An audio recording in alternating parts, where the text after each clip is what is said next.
Les presento a todos. Esta es la nueva sirvienta de mi familia. Esa fue la declaración rotunda de mi nuera en el escenario deslumbrante, mientras me señalaba directamente frente a cientos de invitados de la alta sociedad. Más doloroso aún, mi propio hijo, a quien di a luz con tanto esfuerzo, también se unió a su esposa. Tomó el micrófono, se rió burlonamente y le preguntó a la multitud de abajo: ¿Alguien aquí quiere contratarla? Todo el salón estalló en carcajadas. Miraron mi delantal manchado y mi cara sudorosa con desprecio, tratándome como un chiste barato que ensuciaba la imagen perfecta de la fiesta. Pero no me derrumbé, ni lloré, ni supliqué. Solo me erguí. Miré directamente a los ojos de mis dos hijos ingratos y solté una pregunta que silenció las risas. ¿Crees que ellos tienen suficiente dinero para contratarme? Mi nombre es Amalia. Déjenme contarles sobre esa mañana, el día que pensé que sería el más feliz de mi vida. Era el día en que Santiago, mi pequeño hijo de antes, se casaba. En el lujoso resort Hacienda Santa María en México, me desperté a las 3 de la mañana, no para maquillarme o probarme vestidos de seda, sino para entrar a la cocina. Quería preparar personalmente el menú para la boda de mi hijo. A Santiago le encantaba el mole poblano que yo cocinaba, ese sabor intenso de chocolate amargo mezclado con chile mulato que ningún chef de 5 estrellas aquí podía replicar. Mi corazón latía con fuerza en mi pecho. Imaginé lo orgulloso que estaría mi hijo al presentar a los invitados. Este es un regalo de mi madre. Solo de pensar en la mirada radiante de mi hijo, todo el cansancio, el dolor de espalda y de rodillas de la vejez parecían desaparecer. Déjame hacerlo yo misma. Suavemente aparté la mano del camarero, que estaba a punto de llevar la bandeja del plato principal. Me miró con preocupación, pero negué firmemente con la cabeza. Este mole estaba presentado tan elaboradamente como una obra de arte. No confiaba en nadie para entregarlo. Un solo paso en falso y la suave salsa se arruinaría, y la perfección que quería para mi hijo ya no estaría completa. Me ajusté el delantal blanco, respiré hondo y empujé la puerta para salir al salón de fiestas. La luz deslumbrante de cientos de candelabros de cristal me cegó. La música de jazz se detuvo. Cientos de pares de ojos de la alta sociedad de la Ciudad de México se volvieron hacia mí. Una mujer mayor, sosteniendo una pesada bandeja de comida, con el sudor perlando su frente, perdida en un mar de lujosos vestidos de noche. Sonreí, buscando a Santiago con la mirada. Mi hijo estaba en el escenario con su esposa, Isabela. Mi hijo se veía tan guapo hoy. Se parecía a su padre, pero mi sonrisa se desvaneció antes de que pudiera florecer por completo. Isabela me vio. Mi hermosa nuera en su deslumbrante vestido de novia, tomó el micrófono y dio un paso adelante. No hubo una sonrisa de bienvenida. No hubo aprecio. Me miró como si fuera un objeto extraño que ensuciaba la imagen perfecta de la fiesta. Sonrió con desdén, una sonrisa fría y calculadora. Damas y caballeros. La voz de Isabela resonó, rompiendo la atmósfera solemne. Me señaló directamente y declaró con voz firme: Les presento a todos, esta es la nueva sirvienta de mi familia. Todo el salón exclamó con asombro. La bandeja en mis manos tembló violentamente. Estaba atónita, clavada en el suelo. Mis oídos zumbaban. ¿Qué estaba diciendo? ¿Sirvienta? Me volví hacia Santiago, con una mirada suplicante. Mi hijo, mi única esperanza. Santiago tomó el micrófono de la mano de su esposa. Me miró, luego miró a la multitud que susurraba. Vi vacilación en sus ojos, pero luego, el falso orgullo venció al amor maternal. Sonrió.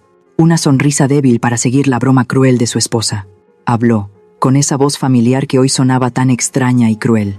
¿Alguien aquí quiere contratarla?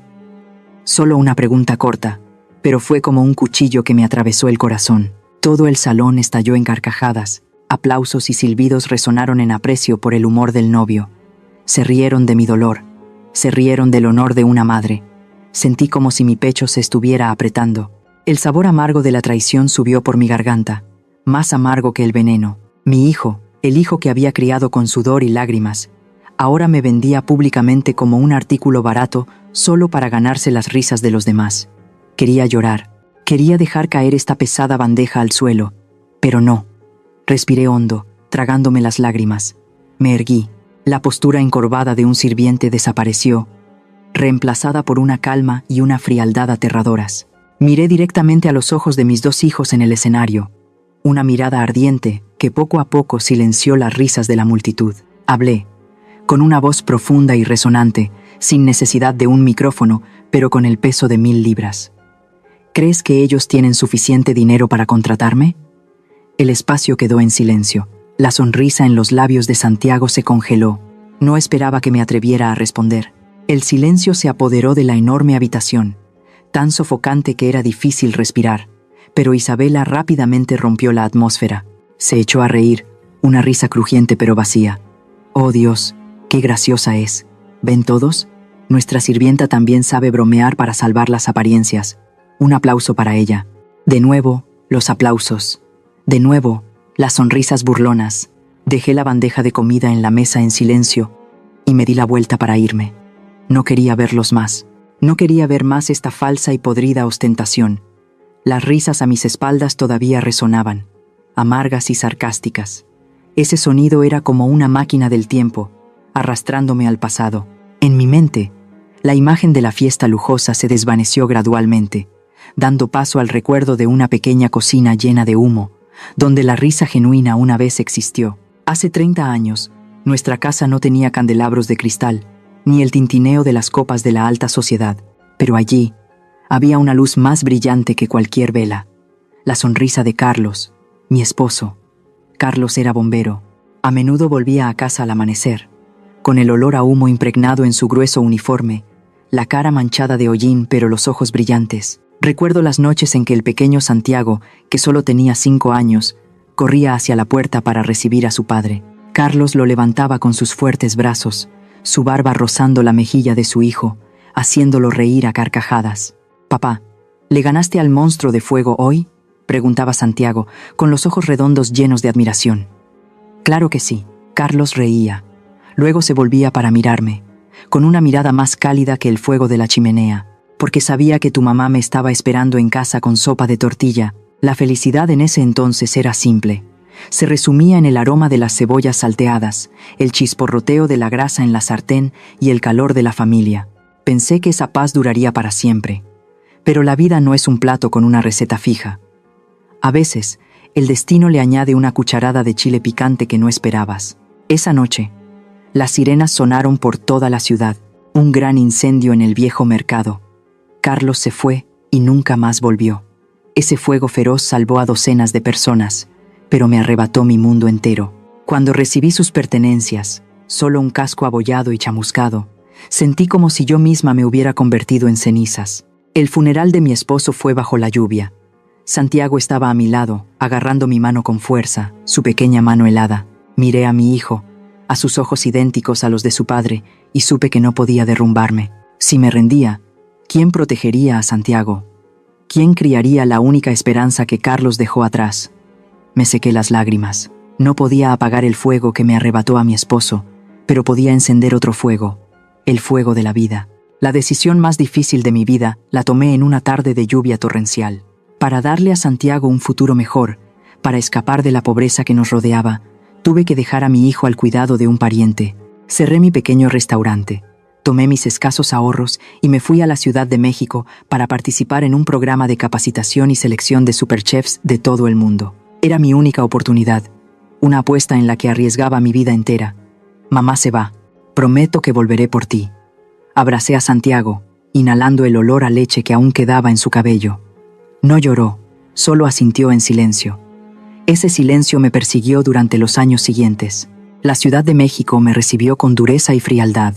La competencia duró meses, con una presión increíble. Me lancé a la cocina como una polilla a la llama. Transformé el dolor de perder a mi esposo en fuerza. Vertí mi anhelo por mi hijo, en cada corte de cuchillo, en cada sazón. Mientras otros competidores usaban técnicas elaboradas para lucirse, yo cocinaba con el corazón de una madre, de una viuda. Mi comida tenía el sabor salado de las lágrimas, el sabor picante de la determinación y el sabor dulce de la esperanza. Y gané. El día que levanté el trofeo más prestigioso, los flashes de las cámaras me cegaron. De ser una viuda pobre, me convertí en la reina de las especias, un fenómeno en el mundo culinario. Las puertas de la alta sociedad se abrieron de par en par para mí. Mi carrera despegó como un cometa. Recibí innumerables invitaciones para ser jurado en concursos internacionales, consultora culinaria para cadenas de restaurantes de 5 estrellas y, el mayor honor, convertirme en la chef personal para las cenas diplomáticas de altos funcionarios. El dinero llegaba a mi cuenta bancaria a raudales. Le compré a Santiago los juguetes más caros. Lo envié a los internados más prestigiosos. Pensé que el dinero compensaría la ausencia de un padre y la ausencia de una madre. Pero estaba equivocada. El trabajo me arrastró como un torbellino. Hoy estaba en París. Mañana ya estaba en Tokio. Las llamadas a mi hijo se hicieron cada vez más cortas. Hola, mamá. Necesito pagar la matrícula. Claro, te lo transfiero ahora mismo. ¿Cómo estás? Estoy ocupado. Adiós. El tono largo e interminable al otro lado de la línea me desgarraba el corazón. Santiago creció, con abundancia material pero falto de calor humano. La distancia entre nosotros crecía con cada vuelo. Me convertí en un cajero automático para mi hijo, y él se convirtió en un nombre en mi lista de transferencias periódicas. A pesar de todo, mi amor por mi hijo nunca disminuyó. Cada vez que cocinaba para invitados elegantes, viéndolos reír y hablar con sus familias, mi corazón se encogía al recordar las comidas sencillas de antaño con mi esposo y mi hijo. Probé todos los manjares del mundo, pero nunca volví a encontrar el sabor de esa sopa de tortilla de entonces. Luego, la noticia de que Santiago se iba a casar llegó mientras me preparaba para un gran evento en Dubái. Lo cancelé todo. Rechacé contratos lucrativos, pagando cientos de miles de dólares en penalizaciones. No me importaba. Mi hijo se iba a casar, tenía que volver. Quería ser una madre, no una superchef, y encargarme personalmente del gran día de mi hijo. Regresé a México con el corazón acelerado como en mi juventud. Estaba ansiosa por ver a mi hijo, por conocer a mi futura nuera. Creía que mi sinceridad y mi amor repararían todas las grietas. Pensé ingenuamente que si cocinaba los platos más deliciosos, mi familia volvería a ser cálida como antes. El día que Santiago anunció que traería a su novia a casa, estuve tan feliz que no pude dormir en toda la noche. Decidí reabrir la vieja casa en las afueras de la Ciudad de México, donde se guardaban los recuerdos pobres pero cálidos de mi hijo y yo, en lugar de recibirlos en el lujoso penthouse que poseía en secreto en la Avenida Reforma.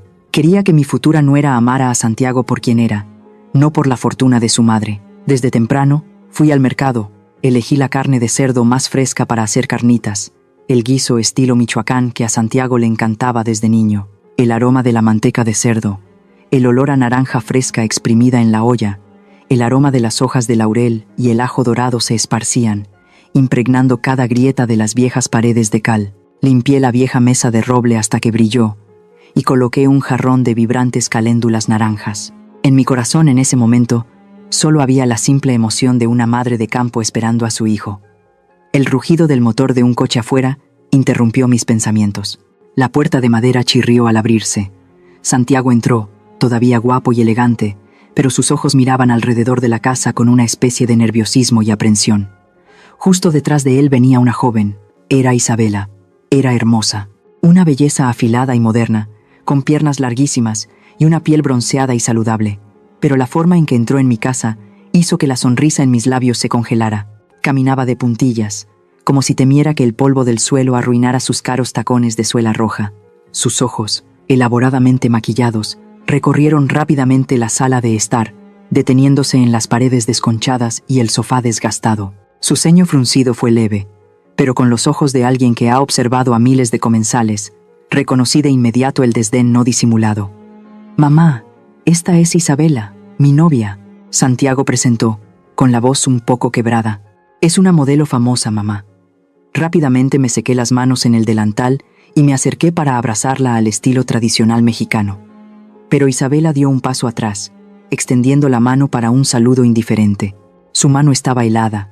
Sus largas uñas rojas apenas tocaron la mía antes de retirarla, como si temiera contagiarse de algo. «Hola, señora», dijo, con voz fría, sin mirarme directamente. «Santiago me ha hablado mucho de usted. Dijo que trabaja muy duro en alguna fábrica al otro lado de la frontera, ¿verdad?». Me quedé helada, volviéndome para mirar a mi hijo. Santiago bajó la cabeza, evitando mi mirada. Resulta que, para estar a la altura de esta prestigiosa modelo, mi hijo había mentido diciendo que su madre era solo una trabajadora migrante, una obrera, para ocultar los orígenes poco elegantes de su familia. Me tragué la amargura y forcé una sonrisa. «Ah, sí. Trabajo normalmente. Bueno, siéntense. Voy a servir la cena». La cena transcurrió en una atmósfera sofocante. Puse el plato humeante de carnitas en la mesa, acompañado de un tazón de salsa verde y una pila de tortillas de maíz recién hechas. Esta era una obra maestra que incluso los políticos más exigentes elogiaban. Pero Isabela no. Tomó un tenedor, pinchando la carne como si estuviera examinando un cadáver. Arrugó la nariz. Se volvió hacia Santiago y susurró, pero lo suficientemente alto para que yo la oyera. Cariño, te dije que estoy a dieta. Este plato es demasiado grasoso. Solo mirarlo me da náuseas. ¿Por qué no le dijiste a tu mamá que hiciera algo más saludable? Una ensalada de salmón o pechuga de pollo a la parrilla, por ejemplo. Santiago la calmó rápidamente. Come un poco. Mamá se tomó la molestia de cocinar. Isabella suspiró, con una expresión de sufrimiento. Tomó un trozo diminuto de carne, se lo llevó a la boca, lo probó y rápidamente bebió un gran sorbo de agua, como para quitarse ese sabor barato. En realidad, anoche cené en Pujol, comenzó a presumir Isabella, mencionando el restaurante más famoso de la Ciudad de México. La comida allí es muy refinada, señora, no tan tosca como esta. ¿Sabe? Un plato de ellos cuesta lo que el salario de un mes de un obrero como usted. Apreté los palillos en mi mano. ¿Pujol? El chef de allí había sido mi aprendiz hace 10 años. Todavía me llamaba regularmente para pedirme recetas de salsas. «Ah, sí», respondí, con voz tranquila, tratando de no soltar una risa burlona. «Debe ser delicioso». «Sí, delicioso y con clase». Enfatizó la palabra clase, mirando de reojo el viejo mantel. Santiago ahora es un gerente de alto nivel. Después de casarnos, definitivamente viviremos en Polanco. No podemos arrastrarnos en lugares tan miserables como este. Debería alegrarse de que su hijo haya escapado de la vida de obrero como usted. Cada una de sus palabras era como una aguja pinchando mi autoestima. No porque me llamara pobre, sino porque estaba insultando mi trabajo y el amor que ponía en mi comida. Y lo más doloroso de todo era que Santiago seguía allí, comiendo en silencio y asintiendo en aprobación a las palabras arrogantes de su novia. Al final de la comida, Isabela salió a contestar una llamada. El taconeo de sus zapatos se fue alejando. Recogí los platos, mirando el plato de carne que estaba más de la mitad lleno. Mi corazón se encogió. Llamé a Santiago. «Santiago», dije, con voz baja y seria, «no creo que esta chica sea para ti. La forma en que mira nuestra casa, la forma en que critica la comida, no tiene el más mínimo respeto por nuestra familia. Ella ama tu etiqueta de gerente, no a la persona que realmente eres». Santiago estaba bebiendo agua. Al oír esto, golpeó el vaso contra la mesa. Se volvió bruscamente hacia mí, con la cara roja de ira. «¿Ya empezaste otra vez?», gritó. «Estás celosa, ¿verdad? ¿Celosa porque Isabela es más joven, más guapa, más elegante y más exitosa que tú?» «No estoy celosa. Traté de mantener la calma. Solo quiero lo mejor para ti. Esta mujer es demasiado vanidosa». «Basta», Santiago me interrumpió.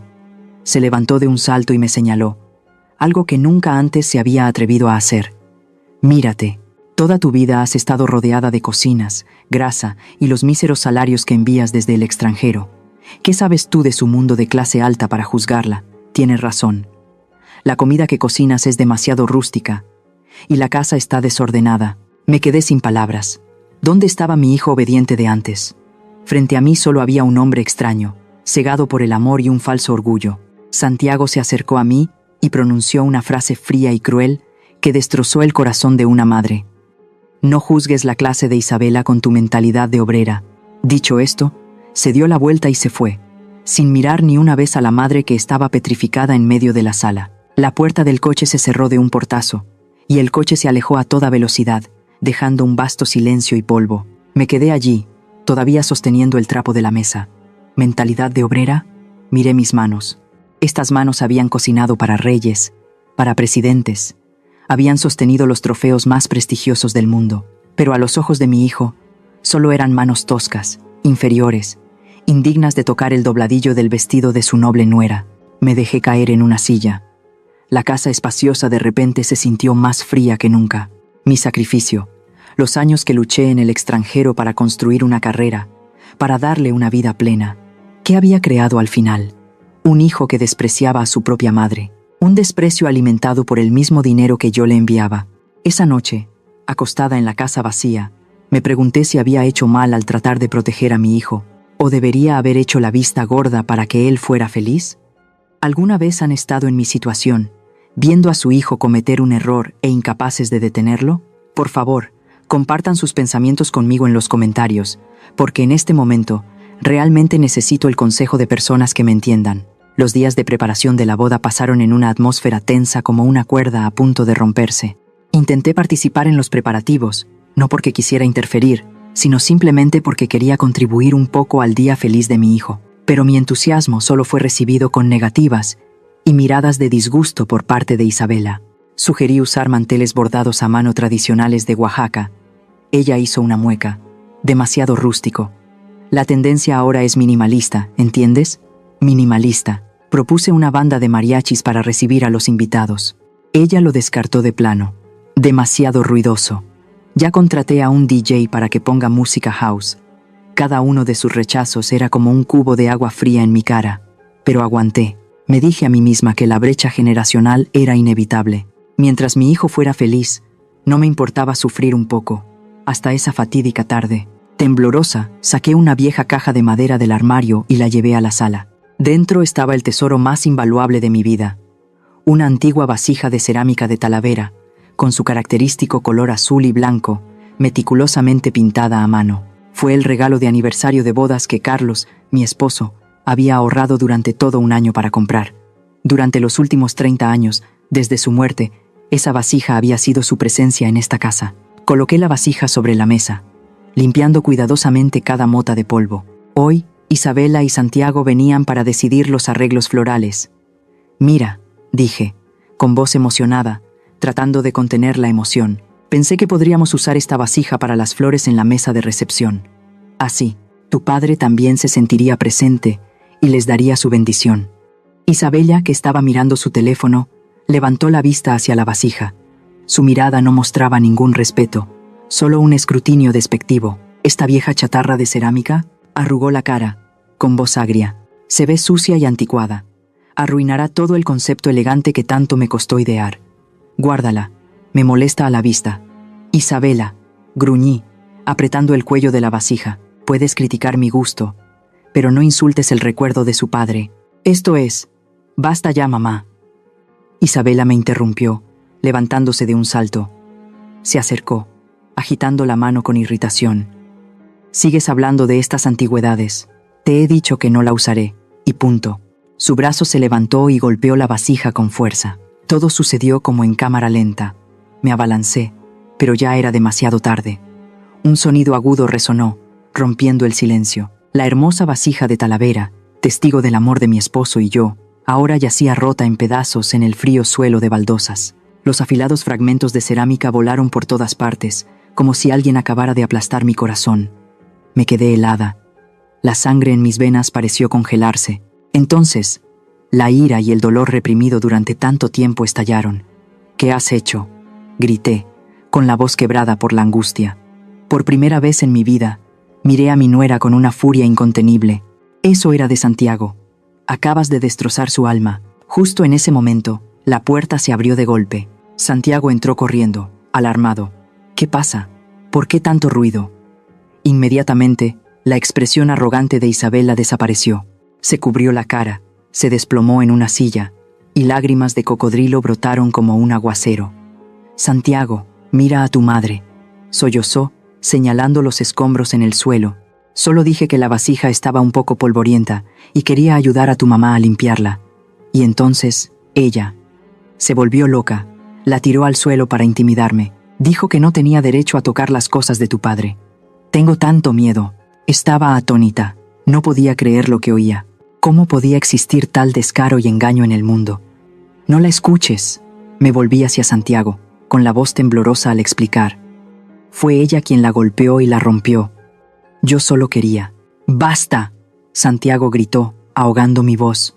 Miró a su esposa que lloraba desconsoladamente. Luego me miró con resentimiento. No vio el dolor en los ojos de su madre, solo vio las lágrimas falsas de su esposa. «Ya es suficiente, mamá». Santiago gruñó, con la cara roja. «Isabela está embarazada y sensible. Si no puedes complacerla, ¿por qué rompes cosas para asustarla? Son estas viejas vasijas más importantes que la felicidad de tu hijo». «¿Qué dices?». Retrocedí, sintiendo como si mi propio hijo me hubiera abofeteado con fuerza. «¿Le crees a ella?». ¿Más que a mí? La verdad es evidente. Santiago señaló los fragmentos rotos. Solo tú valoras estas antigüedades. Vámonos, cariño. 1 minuto más aquí y me volveré loco. Dicho esto, ayudó a Isabela a levantarse. Ella se acurrucó en su pecho y por encima del hombro de su esposo me lanzó una mirada furtiva. Una sonrisa triunfante cruzó su rostro lleno de lágrimas. Se fueron. La casa volvió a un silencio aterrador. Lentamente me arrodillé en el suelo. Mis manos, acostumbradas a sostener cuchillos y tablas de cortar, ahora temblaban al recoger cada fragmento de cerámica rota. Los bordes afilados me cortaron las manos. La sangre brotó, pero no sentí dolor. El dolor en mi corazón era 1000 veces mayor. Reuní los fragmentos, abrazándolos como si fueran los restos de mi esposo. Mis lágrimas cayeron, mezclándose con el polvo y la sangre. Carlos, lo siento, no pude protegerte. Esa noche no dormí. Miré fijamente el teléfono. ¿Debería rendirme? ¿Debería ignorar esta boda? Pero entonces, la imagen del pequeño Santiago apareció en mi mente. Su voz llamando «mamá». No importaba lo ciego o cruel que fuera, seguía siendo mi hijo, la única gota de sangre que Carlos dejó atrás. No podía faltar a su gran día. No podía dejar que los extraños miraran y se rieran de mi familia rota. Respiré hondo, tragándome toda la humillación y el orgullo. Tomé el teléfono y marqué el número de Isabela. Sonó 3 veces. Ella contestó. «¿Hola?» Su voz era fría, sin rastro de sollozos. «Isabela», dije, con voz ronca.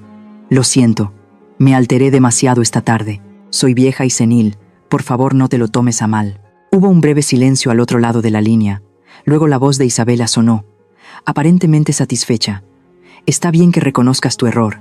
Tampoco quería hacer un escándalo. Para enmendarlo, dudé, tomando la decisión más difícil. Quiero pedirles permiso para encargarme del banquete de bodas. Quiero cocinar personalmente para su día feliz. Prometo seguir tus deseos. No será rústico. Considéralo como un gesto de mi corazón». Contuve la respiración, esperando. Tenía miedo de que se negara. Tenía miedo de que contratara a un chef externo. Pero, extrañamente, la actitud de Isabela cambió por completo. Su voz de repente se volvió cálida, tan dulce que era espeluznante. «Oh, qué buena idea. Olvidé que cocinas». «Pasablemente. Claro, si quieres, hazlo. Nos ahorraremos el dinero de contratar un servicio de catering externo. Santiago estará muy feliz». «Gracias», suspiré aliviada, pero una vaga sensación de inquietud permaneció en mi corazón. «Entonces está decidido. Asegúrate de prepararlo bien. No me hagas quedar mal con mis amigos». Isabela colgó. Dejé el teléfono, mirando la noche oscura afuera. Pensé que mi sumisión había comprado la paz. Pensé que mi nuera había entendido, pero no tenía idea de que su rápida aceptación no era tolerancia. Era una trampa. No necesitaba mi talento para cocinar. Necesitaba una sirvienta gratuita, una víctima perfecta para pisotear y elevar su propio estatus en la lujosa fiesta que se avecinaba. Un «oh» de asombro resonó, sacándome bruscamente de mis dolorosos recuerdos y devolviéndome a la cruel realidad. Ese «oh» no vino de la multitud que se reía, sino de la entrada principal del salón de fiestas. La pesada puerta de roble se abrió de par en par. Entró un hombre. Su imponente presencia llenó todo el espacio. Era el señor Ricardo. Todo el salón se quedó en silencio. Santiago e Isabela estaban atónitos en el escenario. Conocía bien a este hombre. Era el dueño de la cadena de hoteles y resorts de lujo más prestigiosa de México, incluyendo esta misma Hacienda Santa María. Era el padrino del mundo de los negocios, la persona a la que Isabela había estado tratando desesperadamente de acercarse durante meses, suplicando por un lucrativo contrato publicitario. Isabela cambió rápidamente de expresión. Se arregló el pelo, esbozó su sonrisa más radiante y se dispuso a bajar del escenario para recibir al invitado VIP. «Oh, señor Ricardo, qué honor para mi esposo y para mí que usted». El efusivo saludo de Isabela se perdió en el aire. El señor Ricardo ni siquiera la miró. Caminó directamente, atravesando la multitud que se apartaba a ambos lados como la marea. Sus lustrosos zapatos de cuero resonaban rítmicamente en el suelo de mármol, dirigiéndose directamente hacia mí, la mujer que estaba sola con un delantal manchado. Se detuvo justo frente a mí. Ante el asombro de cientos de ojos, el poderoso multimillonario inclinó lentamente la cabeza.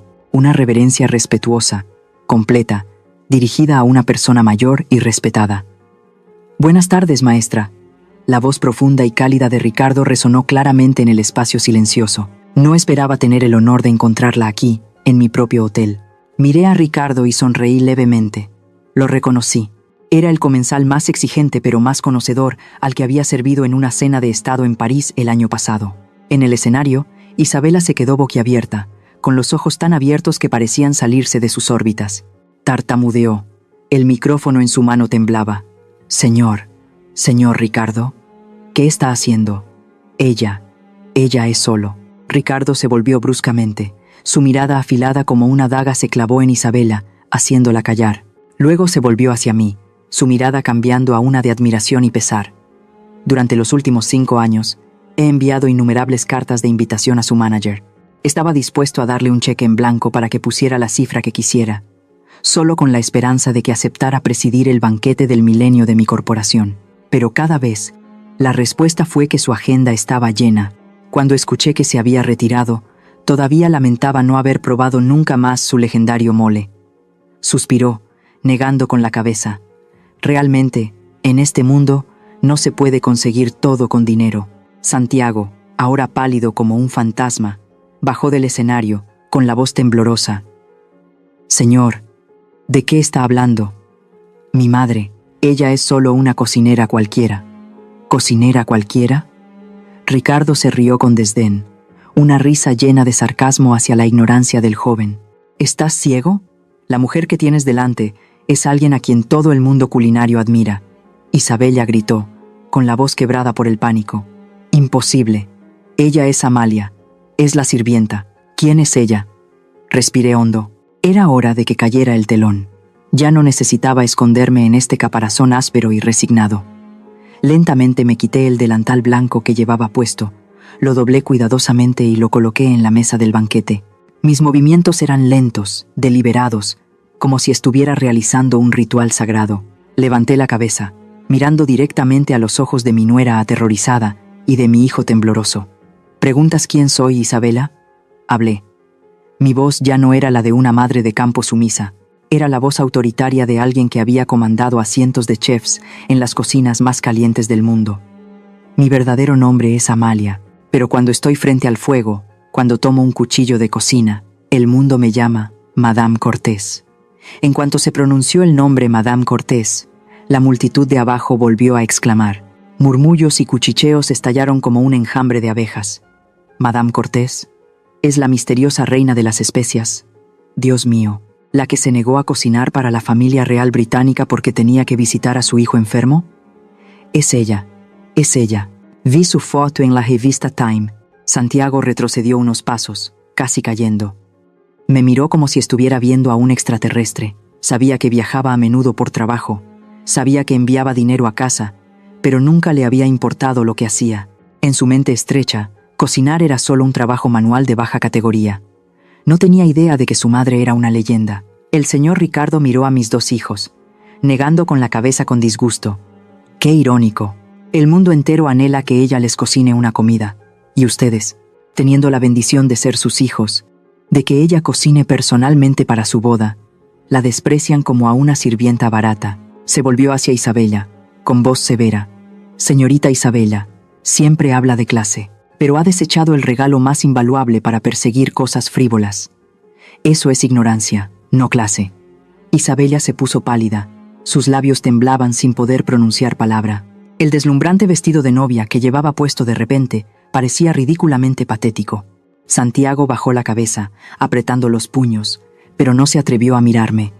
Me volví hacia Ricardo, sonriendo con alivio. Gracias, Ricardo. Tus palabras me han ayudado a deshacerme de mi última carga. ¿A dónde va, madame?, preguntó Ricardo amablemente.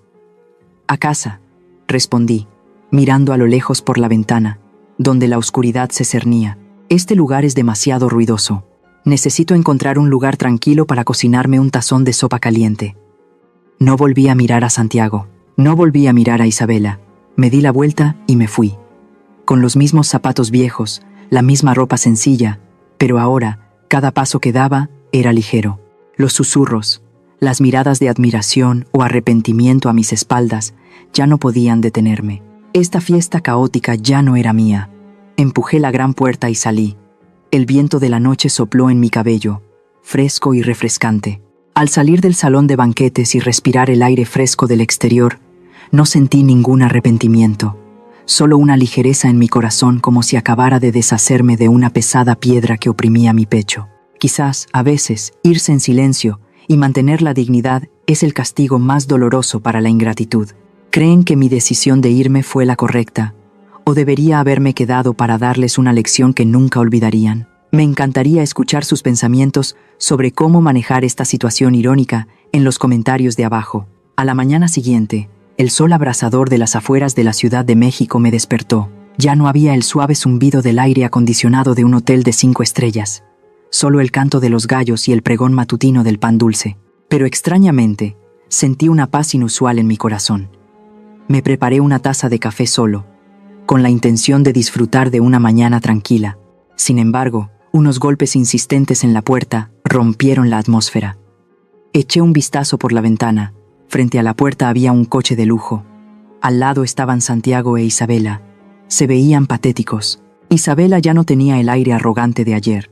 Llevaba un sencillo vestido de flores, maquillaje ligero, y sostenía una gran cesta de frutas. Santiago, por su parte, tenía la cabeza gacha. Parecía un gallo que acababa de perder una pelea. Suspiré, dejando la taza de café. Había visto esta obra demasiadas veces en la televisión. No esperaba que se desarrollara hoy justo en mi puerta. Abrí la puerta, pero no el portón. «Mamá», exclamó Santiago, con voz llena de remordimiento, corriendo hacia la cerca. «Mamá, lo siento. Ayer estaba demasiado borracho. Fui un tonto. Por favor, perdóname». Isabella también intervino, con los ojos llenos de lágrimas, actuando mejor que una estrella de cine. «Mamá, fui una tonta. No sabía que eras la gran Madame Cortés. Si lo hubiera sabido». No importa quién seas, me equivoqué. ¿Podemos mudarnos aquí contigo? Para poder servirte, cuidarte y enmendar mis errores. Miré esos dos rostros que intentaban parecer sinceros, y un sentimiento de repugnancia me invadió. ¿Pensaban que era vieja y senil? La mirada de Isabela, aunque intentaba ocultarla con lágrimas, todavía revelaba una codicia insaciable. No me estaba mirando a mí, estaba mirando el título de Madame Cortés, la inmensa fortuna y el poder que ese nombre conllevaba. Quería mudarse aquí no para cuidarme, sino para controlarme, para usar mi fama y salvar su carrera al borde del abismo. Miré directamente a los ojos de Santiago, con voz helada. «Váyanse. Esta casa es demasiado pequeña. No puede albergar a invitados tan lujosos como ustedes». «Pero mamá». Santiago se aferró a las barras de la cerca. «Somos tus hijos. ¿Cómo puedes echarnos a la calle? Isabela está perdiendo contratos, y yo estoy a punto de perder mi trabajo. Solo te tenemos a ti». «Sí, solo me tienen a mí cuando lo han perdido todo», respondí, cada palabra como un martillazo. Pero cuando estaban en la cima de la fama, yo solo era una sirvienta vieja y sucia. «Santiago, ¿crees que no sé lo que estás tramando? ¿Quieres que use mi reputación para conseguirte un trabajo? ¿Quieres que tu esposa se aproveche de la fama de Madame Cortés para volver al mundo del espectáculo?» Isabella palideció. Había dado en el clavo. «Escuchen», gruñí. «Puedo perdonar, pero no soy estúpida. Decidiré qué hacer con mi patrimonio. Ahora, por favor, desaparezcan de mi vista. No me obliguen a llamar a la policía por acoso». Me di la vuelta, entré a la casa y cerré la puerta de un portazo, ignorando sus desesperados llamados desde afuera. El sonido del motor del coche arrancando y alejándose fue un alivio. Sabía que acababa de cortar el último lazo con ilusiones vanas. Dolió, pero era necesario. Para que una herida sane, hay que cortar la parte necrosada. Una semana después, decidí reabrir mi antiguo restaurante frente a la casa. No más letreros ostentosos, no más sillas tapizadas de terciopelo. Solo colgué un simple letrero de madera: «Cocina de Amalia». Vendía los platos más humildes: tacos de carne asada, sopa de frijoles negros, arroz a la mexicana. El precio de cada plato era una 10ª parte de lo que solía cobrar en los restaurantes de 5 estrellas. Mis clientes eran obreros de la construcción cubiertos de cal, estudiantes pobres y ancianas vendedoras de lotería. Pero extrañamente, al verlos devorar las tortillas calientes, sorber la sopa y sonreír satisfechos, me sentí más feliz que cuando recibía los aplausos de la alta sociedad. Aquí, comían porque tenían hambre, porque la comida era deliciosa, no para presumir de su estatus. El aroma de las cebollas fritas, el chisporroteo de la carne en la plancha, las risas y charlas de los comensales. Todo creaba una sinfonía de la vida cotidiana que había olvidado durante mucho tiempo. Me di cuenta de que el fuego de mi cocina no era para iluminar salones opulentos, sino para calentar estómagos vacíos. Un mediodía, cuando el restaurante estaba abarrotado, un reluciente coche negro se detuvo bruscamente en la puerta. ¿Quién más podría ser? Entrecerré los ojos para mirar, sin dejar de remover la carne en la sartén. La puerta del coche se abrió. No era Santiago quien bajó, sino el señor Ricardo. Todavía llevaba un elegante traje, pero su comportamiento era extremadamente relajado. Entró al restaurante, saludando a todos como un cliente habitual. No pidió un reservado privado, ni exigió un mantel blanco impecable. Cogió una silla de plástico y se sentó junto a un albañil que estaba a mitad de su almuerzo. «Hola, dueña», sonrió Ricardo, una sonrisa amable que iluminó su rostro envejecido. «Un almuerzo especial para mí, por favor, y una cerveza fría». Todos en el restaurante reconocieron al magnate hotelero, y sus ojos se abrieron de par en par por la sorpresa. Pero Ricardo hizo un gesto con la mano, indicando a todos que se sintieran cómodos. Le serví un plato de costillas en salsa de tomate con arroz y un tazón de sopa de maíz. Una comida sencilla, rústica, sin ninguna decoración elaborada. Ricardo tomó una cuchara y se llevó un bocado a la boca. Cerró los ojos, masticando lentamente. Luego los abrió, me miró, y sus ojos brillaron de emoción. «Delicioso», exclamó. «Este sabor es exactamente como el arroz que mi madre solía cocinar. Ha pasado mucho tiempo desde que sentí esto. La sensación de volver a casa». Se comió todo el plato, hasta el último grano de arroz. Se bebió toda la cerveza, eructando con satisfacción sin ninguna reserva. Mirándolo en ese momento, nadie pensaría que era un multimillonario poderoso, sino solo un anciano solitario que encontraba un poco de calor en una comida. Cuando fue a pagar, dejó un billete de alta denominación sobre la mesa. «Quédese con el cambio», dijo. «No», negué con la cabeza, devolviéndole el billete y aceptando solo la cantidad exacta de la comida. «En mi restaurante, todos son iguales. El precio que está en la carta es el precio que se paga. No puede comprar un trato preferencial con dinero, Ricardo». Ricardo se detuvo un momento, y luego se echó a reír a carcajadas. Guardó el billete y sacó algunas monedas para pagar el precio exacto. Antes de irse, se detuvo frente al mostrador de la cocina y me miró profundamente. Dijo, con una voz profunda y filosófica: «Amalia, hoy entiendo por qué eres una leyenda. No es por tu técnica superior, sino porque cocinas con el corazón. ¿Sabes? El valor de una persona no está en la ropa que usa o en el restaurante en el que se sienta, sino en la belleza de su alma. Gracias por la mejor comida de mi vida». Se dio la vuelta y se fue, mezclándose con la bulliciosa multitud de la calle. Me quedé allí, mirando su espalda, sintiendo una emoción indescriptible. Me sequé las manos en el delantal y volví a la sartén chisporroteante. Sí, me había encontrado a mí misma de nuevo, no como la ilustre Madame Cortés, sino como la mujer que cocina con amor. En esta vida, las tormentas pueden llegar, pero mientras mantengas el fuego en tu corazón, cualquier ceniza puede hacer brotar la vida. En los días siguientes, Cocina de Amalia, mi pequeño restaurante, se convirtió en el centro de atención del barrio. La buena noticia se extendió. La gente se contaba unos a otros sobre una anciana con manos mágicas que transformaba ingredientes baratos en delicias celestiales. Largas colas se formaban frente a la puerta cada mañana. El aroma de las tortillas recién hechas se mezclaba con las risas y charlas, creando una imagen de paz que tanto había anhelado. Pero había olvidado una cosa. En esta Ciudad de México, la paz de una persona a veces es una espina en el ojo de otra. Y esa espina, dolorosamente, creció desde mi propia familia. Isabella no podía soportar que yo siguiera viviendo bien después de abandonar su ostentosa fiesta. La envidia la consumió, convirtiéndola en una serpiente venenosa. Y Santiago, mi débil hijo, una vez más dejó que esa serpiente le susurrara oscuras instigaciones al oído. El desastre ocurrió un viernes por la tarde, cuando el restaurante estaba en su punto más álgido. 3 motocicletas de gran cilindrada rugieron ruidosamente y se detuvieron bruscamente frente al restaurante. 4 hombres grandes, con los brazos cubiertos de tatuajes grotescos, bajaron con expresiones amenazadoras. Sin decir una palabra, irrumpieron en el restaurante, pateando las mesas de plástico, el sonido de los platos rompiéndose, los gritos de los clientes aterrorizados que huían. Una olla de sopa hirviendo fue volcada por uno de los hombres. El caldo caliente salpicó el suelo, echando vapor. «¡Deténganse! ¿Qué están haciendo?», grité, corriendo a protegerme detrás del mostrador de la cocina, agarrando el cucharón como mi única arma para defender mi sustento. El líder, con una larga cicatriz en la cara, sonrió con desdén. No me golpeó, solo se acercó y me susurró al oído: «Vieja, alguien quiere que sepas esto. Conoce tu lugar y lárgate de aquí». Antes de que pudiera recuperarme, el acto principal de la obra comenzó a desarrollarse. En un rincón del restaurante, un grupo de 3 clientes, 2 hombres y una mujer, vestidos elegantemente, de repente se agarraron el estómago, retorciéndose de dolor. «¡Ah, me duele! ¡Ayúdenme!», la mujer gritó a todo pulmón, cayendo al suelo, con espuma saliendo de su boca de una manera muy dramática. «La comida está envenenada. Me muero». Los 2 hombres que la acompañaban sacaron inmediatamente sus teléfonos, no para llamar a una ambulancia, sino para grabar un video.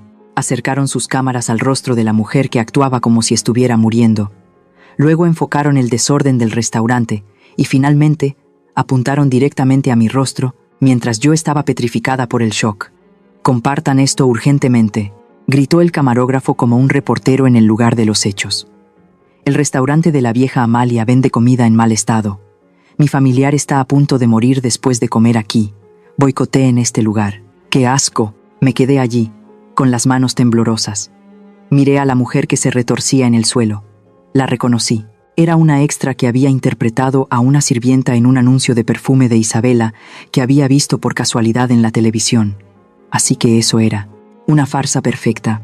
Menos de 15 minutos después, antes de que se escucharan las sirenas de la policía, una camioneta de la Agencia de Seguridad Alimentaria se detuvo bruscamente en la puerta.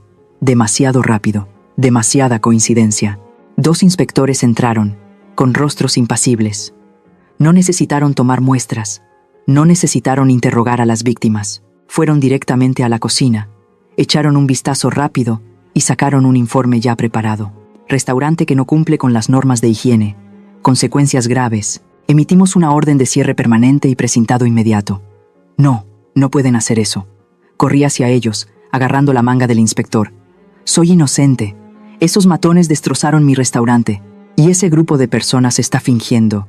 Mi comida está limpia. Cocino con toda mi conciencia». El inspector me apartó la mano y pegó fríamente una gran hoja de precinto con la palabra «clausurado» en letras rojas en mi rústica puerta de madera.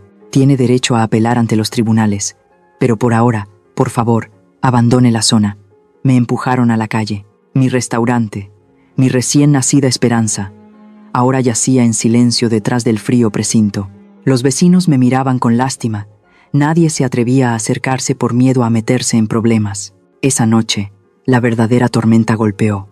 El video en vivo de la intoxicación alimentaria en mi restaurante se volvió viral en las redes sociales. Miles y miles de compartidos. Comentarios maliciosos llovieron como veneno. «Su cara se ve tan engañosa. Vender comida en mal estado a los pobres. ¡Qué falta de conciencia! Metan a esa vieja bruja en la cárcel. He oído que su nuera es una modelo famosa. No es de extrañar que esté celosa y quiera ganar dinero sucio para competir». Me acurruqué en la habitación oscura, la luz azul de la pantalla del teléfono iluminando mi rostro envejecido y bañado en lágrimas. Cada comentario era un cuchillo en mi corazón. No me dolía perder el restaurante.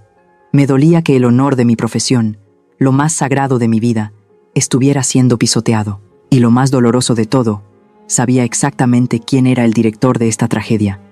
Santiago, mi hijo, probablemente estaba sentado junto a Isabela, viendo estos comentarios y riéndose a carcajadas. Mi hijo no solo me vendió en la boda, sino que ahora también quería destruir el sustento de su madre solo para satisfacer los celos de su esposa. La soledad me envolvió.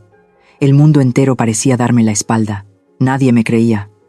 Nadie escuchaba mis explicaciones. ¿Cómo podía la voz de una anciana solitaria competir contra el poder de los medios corruptos y el dinero? Quería derrumbarme. Quería rendirme. Quizás debería irme muy lejos, a algún pueblo remoto y morir en el olvido. Pero entonces, En esa oscura desesperación, las palabras del señor Ricardo resonaron en mi cabeza, tan claras como si estuviera sentado a mi lado. El valor de una persona no está en la ropa que usa, sino en la belleza de su alma. Levanté la cabeza. Miré el polvoriento premio de Superchef que colgaba en la pared. No había hecho nada malo. Mi sopa estaba limpia. Mi conciencia estaba limpia. Si me rendía ahora, significaría que admitía mi culpa. Significaría que dejaba que el mal ganara. Me sequé las lágrimas. Una extraña fuerza, tan caliente como el fuego de un horno, recorrió mi espalda. Elegí creer en la verdad, pero esperar justicia es realmente agotador y solitario. ¿Alguna vez han sido malinterpretados o acusados falsamente mientras el mundo entero parecía darles la espalda? ¿Qué les ayudó a mantener la fe para superar ese periodo oscuro? Cuéntenme sus historias en los comentarios, para que sepa que no estoy sola en esta lucha por recuperar mi honor. La puerta de madera del restaurante seguía sellada con 2 frías tiras de precinto. El letrero de cerrado colgaba como una sentencia de muerte para mi pasión. Durante los últimos 3 días, me encerré en casa, corriendo las cortinas para evitar las miradas indiscretas y las piedras que ocasionalmente alguien arrojaba al patio. La Ciudad de México seguía siendo ruidosa y bulliciosa, pero en esta casa, el tiempo parecía haberse detenido, dejando solo el pesado silencio de la injusticia. En la madrugada del 4.º día, escuché un extraño crujido en la puerta principal. No era el sonido de golpes, ni de insultos. Era tan suave como el de las hojas secas cayendo. Me acerqué sigilosamente y miré por la rendija de la puerta. No había nadie, solo unas cuantas hojas de papel de diferentes colores habían sido deslizadas por debajo de la puerta, esparcidas por el suelo. Me agaché a recogerlas. La primera era una hoja arrancada de un cuaderno escolar, con una caligrafía torpe. Señora Amalia, soy Mateo, el estudiante de arquitectura. Ayer vi en internet que la gente hablaba mal de usted. No lo creo. Gracias a sus tacos baratos y a las muchas veces que me dejó comer a crédito, he podido sobrevivir en esta ciudad cara para estudiar. No esté triste, siempre estaremos con usted. La segunda estaba escrita en el reverso de un viejo recibo, con la letra temblorosa de una persona mayor. Soy la señora María, la vendedora de lotería de la esquina. Mi pierna adolorida ha mejorado mucho gracias a su sopa de huesos. Quien diga que vende comida en mal estado no tiene corazón. Su sopa es tan limpia como el agua de manantial. Estaba aturdida. Mis manos temblaban al abrir las otras notas. Había una carta de un obrero de la construcción, contando cómo las generosas porciones de mi comida le daban la fuerza para acarrear ladrillos y mantener a sus 3 hijos. Había una nota de una camarera de hotel, agradeciéndome por el agua fresca gratuita en los días de calor récord. Mis lágrimas cayeron, emborronando las sencillas palabras. Resulta que no estaba sola. Resulta que las semillas de bondad que había sembrado en esta tierra árida no habían muerto, sino que habían echado raíces profundas en los corazones de la gente, y ahora se levantaban para protegerme de la tormenta. Justo en ese momento, mi teléfono sonó. Era Ricardo. Amalia, ¿ya encendiste la televisión? O al menos mira las redes sociales. Su voz sonaba emocionada, diferente a su habitual tono pensativo. Hay una ola de apoyo para ti. Abrí mi teléfono. Lo que vi no fueron más publicaciones maliciosas. En cambio, había cientos, miles de videos cortos publicados con el hashtag Verdad para Amalia. En un video, un grupo de obreros de la construcción estaba de pie frente a un sitio polvoriento, con sus rostros sucios pero sus ojos decididos. El capataz se golpeó el pecho y dijo: «Hemos estado comiendo en el restaurante de la señora Amalia durante 3 meses, todos los días. Si la comida estuviera envenenada, ¿seríamos zombies? Su comida es la mejor y la más limpia de esta zona». Otro video mostraba a una anciana desdentada sonriendo. Ella cocina como si fuera para su propia familia. La he visto lavar las verduras, hoja por hoja, más a fondo de lo que yo me lavo la cara. No acusen falsamente a una buena persona. Esas personas pobres, las que la sociedad a menudo ignora, ahora usaban sus pequeñas voces para formar un sólido muro de defensa de mi honor. No tenían poder, ni dinero, pero tenían el arma más poderosa, la gratitud y la verdad. Esa tarde, el familiar coche del señor Ricardo se detuvo frente a mi casa, pero esta vez no venía solo. Bajó con otras 3 personas, de aspecto serio, con gafas de montura dorada y cuadernos en la mano. «Le presento», dijo Ricardo, con los ojos llenos de orgullo. «Este es el señor Marco, presidente de la Asociación de Críticos Gastronómicos de México, y sus 2 colegas. Son conocidos como los cuchillos por su exigencia e integridad absoluta. Nadie puede sobornarlos, ni siquiera yo. El señor Marco me saludó con una reverencia, con voz tranquila. «Hola, Madame Cortés. Ricardo me lo ha contado todo. Aunque su restaurante está precintado, hemos verificado a sus proveedores y revisado sus registros de inspección sanitaria anteriores. Todo es perfecto. Y lo que es más importante, los testimonios en las redes sociales me han convencido de venir aquí». Me tendió la mano. La asociación publicará un artículo oficial para limpiar su nombre en el periódico más prestigioso mañana por la mañana. No aceptaremos que un talento como usted sea aplastado por trucos sucios. Estaba demasiado emocionada para hablar. Solo pude asentir en agradecimiento. Ricardo me miró, guiñándome un ojo como diciendo: «Te lo dije, la verdad siempre gana». Sin embargo, a pesar del apoyo de todos, la orden de precinto de las autoridades no se levantó de inmediato. La cocina del restaurante permaneció fría, pero el fuego en mi corazón ardía más brillante que nunca. No podía quedarme de brazos cruzados. Estas manos nacieron para cocinar, para compartir. Cuando cayó la noche, cubriendo la Ciudad de México con una fría niebla, bajé a la pequeña cocina familiar en la parte trasera de la casa. Sin ollas industriales gigantes, saqué todas las ollas y sartenes de la casa. Hice sopa, un caldo tlalpeño con pollo, garbanzos, zanahorias y la fragante hoja de epazote. Piqué chiles chipotles, ese chile seco con un distintivo sabor ahumado, y los eché en el caldo hirviendo. El cálido aroma llenó la casa, disipando el frío de la soledad. No cociné para vender, cociné para quienes lo necesitaban. Las 11 de la noche. Las calles estaban desiertas, solo las tenues luces amarillas de las farolas iluminaban las aceras irregulares. Empujé un pequeño carrito, con 2 ollas de sopa caliente bien envueltas en toallas, hacia el parque central y debajo del paso elevado, donde solían refugiarse las personas sin hogar. «Sopa caliente. ¿Alguien quiere sopa caliente?», anuncié en voz baja, con la voz ronca por el viento frío. Las figuras acurrucadas en cajas de cartón se levantaron. Me miraron con desconfianza, luego con sorpresa y gratitud. «Señora, ¿no tiene miedo? La gente la está insultando en internet», preguntó un anciano de barba y pelo blanco, recibiendo temblorosamente un tazón de sopa de mi mano. Sonreí, sirviéndole otra cucharada de carne. «Lo que ellos digan es su problema. Que ustedes tengan hambre es el mío. Coman, que está caliente». Caminé por la larga calle, sirviendo tazón tras tazón, regalando sonrisa tras sonrisa. De repente, me sobresalté al ver al otro lado de la calle, en la oscuridad de una parada de autobús, una cámara apuntando directamente hacia mí. Sabía que era un joven youtuber llamado Javier. Era famoso por sus videos exponiendo escándalos. Había estado merodeando mi casa todo el día, esperando grabarme deshaciéndome de comida en mal estado o haciendo algo sospechoso para conseguir visitas. Pero lo que grabó fue la imagen de una anciana pequeña, con un viejo suéter, sirviendo diligentemente sopa a las personas más sucias y abandonadas de la sociedad. Hizo un primer plano de mis manos. Las mismas manos que una vez prepararon platos de miles de dólares, ahora limpiando suavemente la suciedad del rostro de un niño de la calle. Javier bajó la cámara, se quedó paralizado. A la mañana siguiente, justo al despertar, mi teléfono volvió a sonar. Esta vez no era Ricardo, sino notificaciones constantes de las redes sociales. El video de Javier, titulado «Fui a buscar un demonio, pero encontré un ángel». La verdad sobre Amalia se había convertido en un fenómeno. 5 millones de visitas en solo 8 horas. En el video, mi imagen empujando el carrito de sopa en la noche, el vapor creando un efecto etéreo, se entrelazaba con el comentario entrecortado de Javier. En este mundo virtual lleno de mentiras, acabo de encontrarme con una verdad tan cruda y hermosa que ha conmovido mi conciencia. Sus acciones me hicieron sentarme en esa parada de autobús y editar el video de inmediato. ¿Dicen que es codiciosa? Ella está dando lo último que tiene. ¿Dicen que es malvada? Miren cómo le sonríe a esta persona sin hogar. Nos equivocamos. Todos le debemos una disculpa a esta mujer. Los comentarios debajo habían cambiado por completo, como por arte de magia. Dios mío, lloré viendo este video. Es como mi abuela.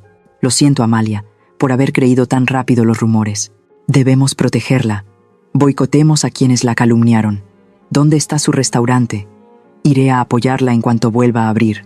Dejé el teléfono, mirando por la ventana. La luz del sol de la mañana se filtraba entre las hojas, iluminando las tiras de precinto en la puerta del restaurante, pero sabía que pronto serían retiradas. La oscuridad de la envidia no podía ocultar para siempre la luz de la humanidad. Respiré hondo, sintiendo el aroma de la hierba, de la tierra mexicana después de la lluvia. Una intensa esperanza brotaba en mi corazón, no la esperanza de riqueza o fama, sino la esperanza de una justicia inminente. La verdadera familia resulta no ser necesariamente la que comparte tu sangre. La familia son aquellos que creen en ti cuando el mundo entero te da la espalda, los que te tienden la mano cuando caes, los que comparten contigo un tazón de sopa caliente en una fría noche de invierno. Y yo tenía una familia más grande que nunca.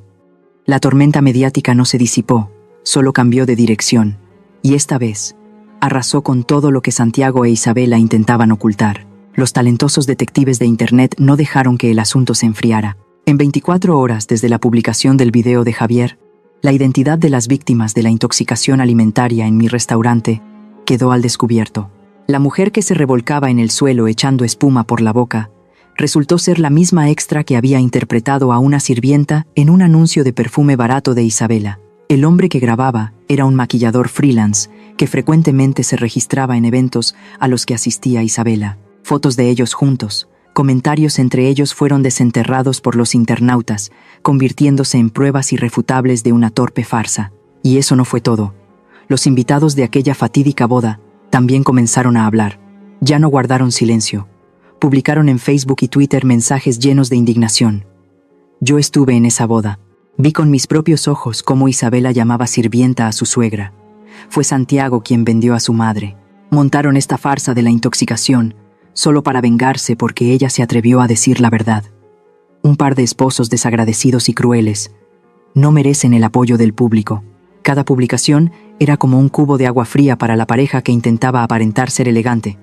Los hashtags Isabela mentirosa y Santiago hijo ingrato se convirtieron en tendencia en todo México. Justo en ese momento, el señor Ricardo dio el golpe de gracia. Publicó el informe completo de la inspección sanitaria de mi restaurante, realizado por los inspectores más íntegros, blanco sobre negro, con un sello rojo brillante, demostrando que la cocina de Amalia estaba más limpia que un quirófano.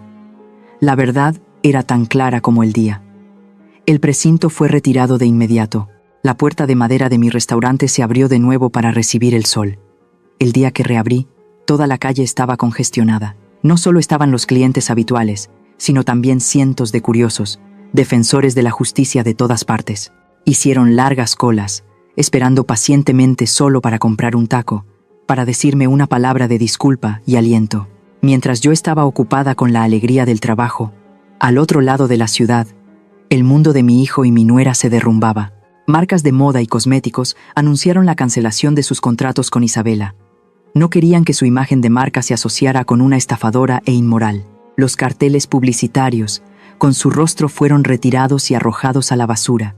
Isabela pasó de ser una modelo cotizada a una paria en el mundo del espectáculo. En cuanto a Santiago, tampoco pudo conservar su preciado puesto de gerente. La junta directiva de la empresa lo despidió de inmediato por dañar gravemente la reputación de la empresa. Perdió su trabajo, su fuente de ingresos y el respeto de sus colegas. La señora Rodríguez, su antigua vecina en el lujoso complejo de apartamentos, me contó que todos los días oía gritos y cosas rompiéndose en su casa. «Es tu culpa, por escuchar a tu madre y no detenerme», gritaba Isabela. «Es tu culpa, por tu codicia y envidia. Si no me hubieras incitado a hacerle daño a mi madre, no habría perdido mi trabajo». Santiago no se quedaba atrás. Se culpaban mutuamente. Se atacaban como animales acorralados. El amor ostentoso que habían construido sobre la vanidad ahora se desvanecía ante la presión de las facturas y el castigo de la conciencia. Una semana después, una noche tarde, cuando acababa de limpiar el restaurante y me disponía a cerrar, empezó a lloviznar. Un frío cortante se colaba por la madera. Unos tímidos golpes sonaron en la puerta. Abrí la puerta. Una figura empapada y acurrucada estaba allí. Era Santiago. Casi no reconocí a mi hijo. Su traje de marca estaba arrugado y manchado de barro. Tenía la barba descuidada, los ojos hundidos y con ojeras. Me miró. Su mirada ya no tenía la arrogancia de antes, solo desesperación y cobardía. «Mamá», llamó, con voz ronca. Me hice a un lado, indicándole en silencio que entrara. Entró al restaurante y se sentó en la silla de plástico donde una vez se sentó el señor Ricardo. Apoyó la cabeza en la mesa, sus hombros temblaban. «Mamá, lo he perdido todo», sollozó. Isabella se fue. Se llevó todos los ahorros. El banco va a embargar la casa y el coche. No tengo a dónde ir. Tengo tanta hambre.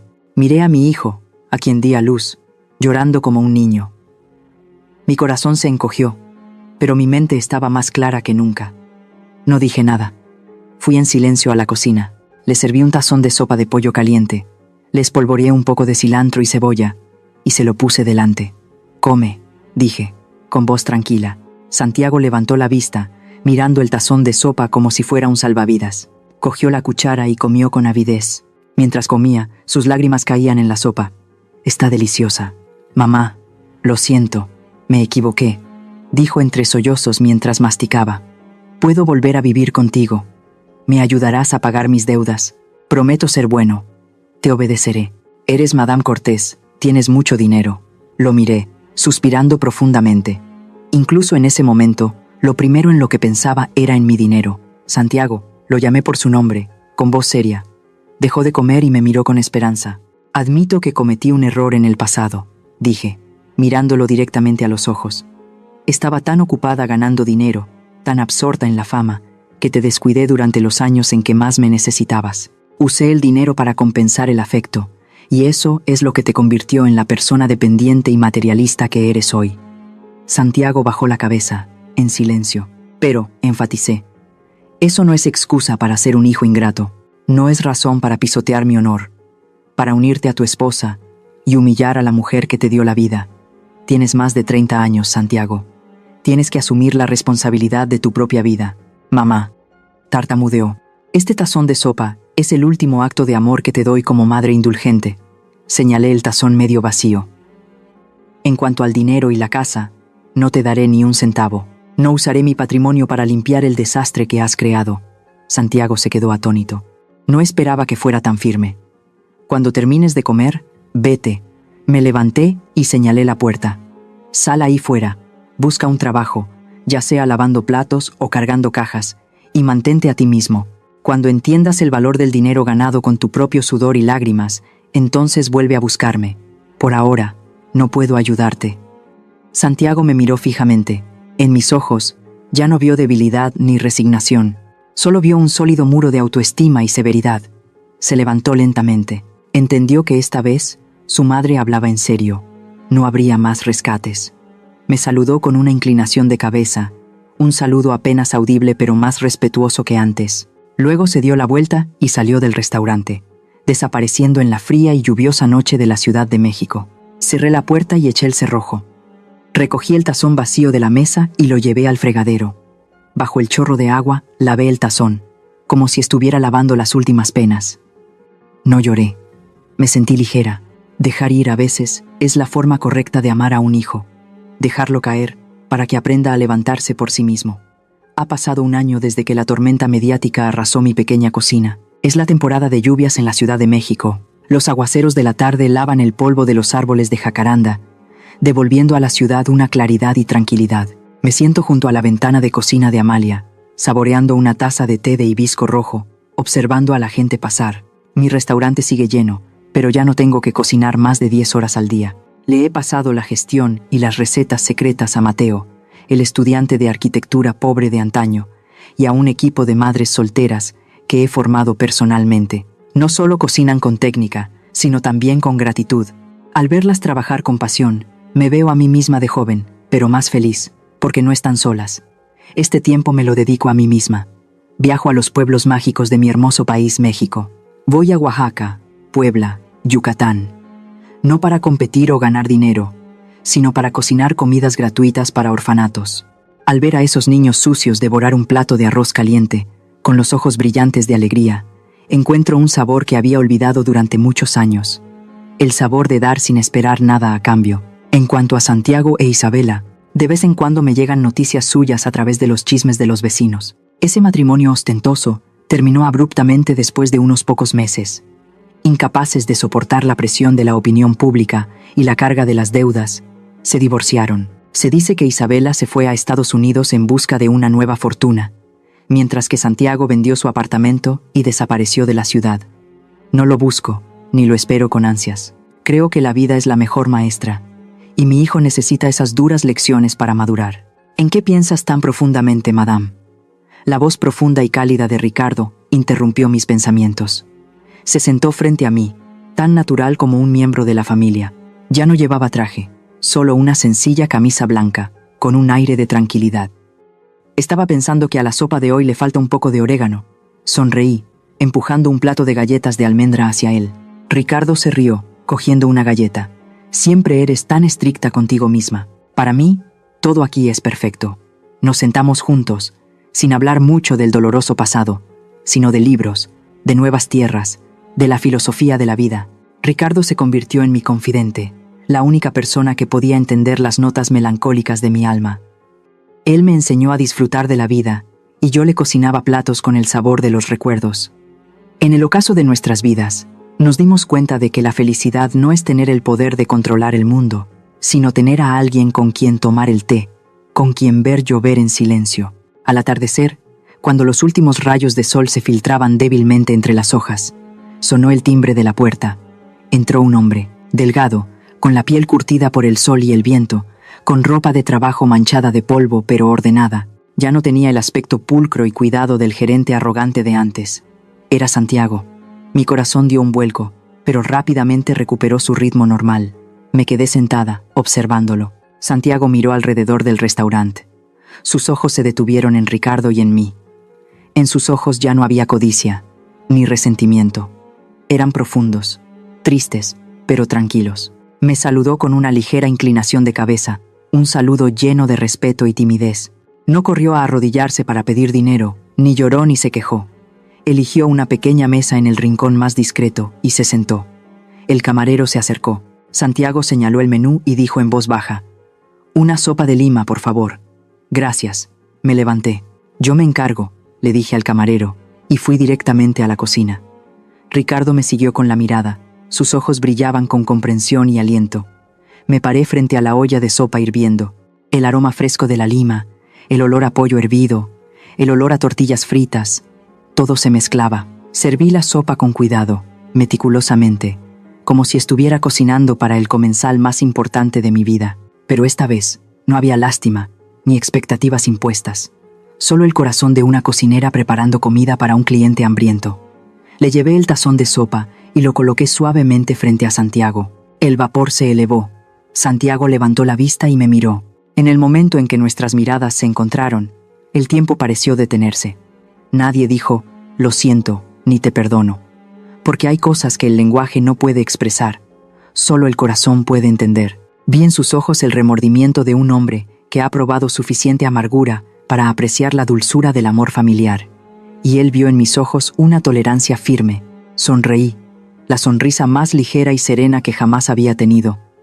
«Un placer servirle», dije eso y me di la vuelta, dejándolo solo con su sopa. Afuera, la lluvia había cesado. Un tenue arco iris se extendía por el cielo de la Ciudad de México. La vida continuaba, y sabía que nuestro viaje de sanación apenas comenzaba. Mi historia termina aquí, pero las lecciones que deja quizás continúan en la vida de cada uno de nosotros. A las madres, a las mujeres que se sacrifican día y noche por sus familias, por favor, recuerden que amar no significa perderse a una misma. No dejen que su sacrificio se convierta en algo que se da por sentado a los ojos de los demás. Aprendan a establecer límites, conserven su autoestima y sus propias pasiones. Solo pueden proteger a sus hijos cuando se mantienen firmes sobre sus propios pies, como un árbol antiguo que da sombra, no como una enredadera que depende emocionalmente de sus hijos. A los hijos, cuando entren en una nueva relación, no olviden las raíces que los nutrieron. La familia pequeña y la familia grande no son dos frentes opuestos, sino una continuación. No den la espalda a sus padres por un poco de ostentación externa o por las instigaciones de su pareja. Recuerden, la única persona en el mundo que les cocinará sin esperar nada a cambio es su madre. Y finalmente, la lección más grande sobre la naturaleza humana, la codicia y la vanidad son como el agua salada. Cuanto más bebes, más sed tienes. Pueden darte aplausos momentáneos, pero corroerán tu carácter y destruirán los lazos más sagrados. La verdadera clase no reside en el bolso que llevas o en el restaurante al que vas, sino en cómo tratas a los más débiles y en cómo valoras a tus seres queridos. Espero que la historia de mi viaje de las cenizas a la paz sea una pequeña vela que encienda la fe y la conciencia en sus corazones. Gracias por escuchar. Los nombres y lugares de la historia que acabas de escuchar han sido cambiados para proteger la identidad de las personas involucradas. Compartimos esta historia no para juzgar a nadie, sino con la esperanza de que en algún lugar alguien se detenga y reflexione. ¿Cuántas madres están sufriendo en silencio en sus propios hogares? Honestamente, me pregunto, si estuvieras en mi situación, ¿qué harías? ¿Guardarías silencio para mantener la paz? ¿O alzarías la voz y lucharías por recuperar tu voz? Me encantaría escuchar tus pensamientos sobre esta historia en mi canal, o cualquier sugerencia que pueda ayudarnos a mejorar nuestro contenido. Dios siempre bendice a los valientes, y realmente creo que el coraje nos llevará a días mejores. Ahora mismo, dejaré las 2 historias más populares del canal en la pantalla final. Creo que te sorprenderán. Gracias por quedarte conmigo hasta este momento. Si esta historia tocó tu corazón, por favor, dale me gusta, suscríbete al canal y activa la campana de notificaciones para no perderte lo que está por venir.